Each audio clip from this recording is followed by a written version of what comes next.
Today is day 3 of giving you a harsh truth about life that I wish someone else told me earlier. And today's truth is that in life, we must choose our regrets.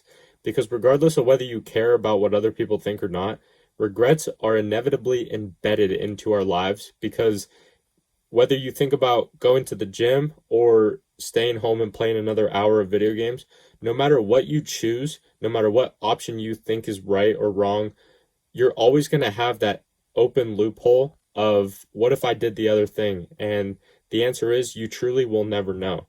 So if you think about this framework of regrets are inevitable and if they're going to happen no matter what, when it comes to making difficult decisions like we spoke about on day 1, think about which regret that you can live with when it comes to making that decision.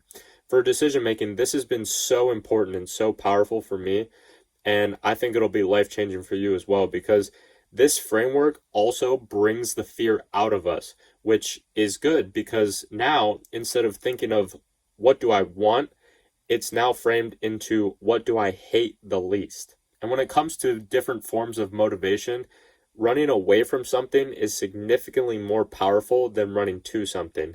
Jordan Peterson had a study where he talked about a rat that they starved and they put it in a tube and they ran 2 separate tests. And in the first one, they put the smell of cheese in from the front to see how hard the rat would pull. And they had like a spring attached to his tail to see how hard he would pull.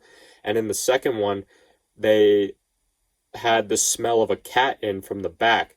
So it resembled running towards something versus running away from something. And the rat pulled significantly harder when running away from the cat. And why?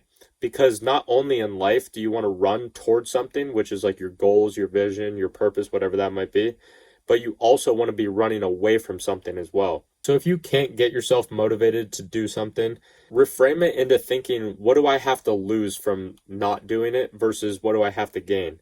So for me, it's like I could have stayed working that job on the boat that I fucking hated for however many years, and I could have spent all those years of my life hating everything. But on the flip side, I was making good money and I would have gotten the social validation from the people around me.